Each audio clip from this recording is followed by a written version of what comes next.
आता बघा, अय्याशी जर बघायची असेल तर मग दारू हा विषय असू शकतो, सिगरेट हा विषय असू शकतो. आता सिरसाट साहेबांचा तर सिगरेट सकट व्हिडिओ अख्खा जगाली तिथं बघितलेला आहे. मग मंगेश चव्हाण काय सिरसाटांना पण अय्याश म्हणता का? आता या महाराष्ट्रामध्ये, या देशामध्ये अनेक लोक आपापल्या प्रायव्हेट लेवलला आपापल्या घरामध्ये, हॉटेलमध्ये दारू पित असतील, सिगरेट पित असतील. आता तुम्ही दारू पितो आणि सिगरेट पितो म्हणून अय्याश म्हणत असाल तर अशी यादी काढायला गेलो तर आपण मोठी यादी काढू शकतो. त्यामुळे कोणाच्याही बद्दल असं बोलणं योग्य नाही. ते कोणाची तरी पती आहेत, कोणाचा तरी वडील आहे. तुम्ही जर राजकीय दृष्टिकोनातून बोलायला गेला आणि याचं राजकारण करायला लागला, हे कितपत योग्य आहे? त्यामुळे तुम्हाला कुठेही हक्क नाही.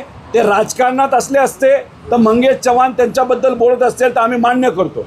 पण आमच्याकडे पण विषय येत असताना कोणाच्या तरी घरचा विषय येतो, कोणाच्या मुलाचा विषय येतो, अजून काय येतो, पण आम्ही त्याचं राजकारण करत नाही.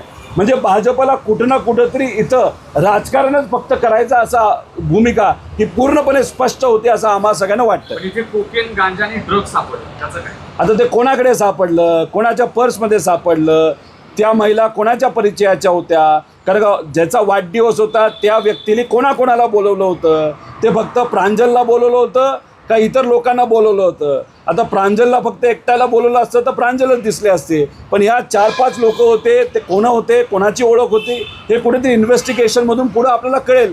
ते जेव्हा कळेल तेव्हा त्या बाबतीत आपण स्पष्टपणे बोलू शकतो.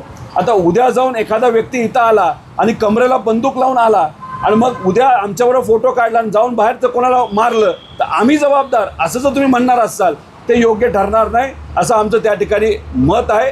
हे सगळं स्पष्टपणे आम्ही इन्व्हेस्टिगेशन नंतरच या बाबतीत स्पष्टपणे बोलू शकतो. या इन्व्हेस्टिगेशन अजून पूर्ण झालेलं नाही, याच्या मागे आपल्याला बघावं लागणार आहे आणि ते बघितल्यानंतरच बऱ्याच काही गोष्टी तिथं कळणार आहेत. आणि कधीकधी कदाचित असंही असू शकतं की प्री प्लॅन्ड असेल. त्यामुळे आज अर्धवट माहितीवर हे बोलण्यापेक्षा पूर्ण माहिती येऊ द्या, अख्खी स्टोरी आपण त्या बाबतीत तुमच्यासमोर त्या ठिकाणी आणू.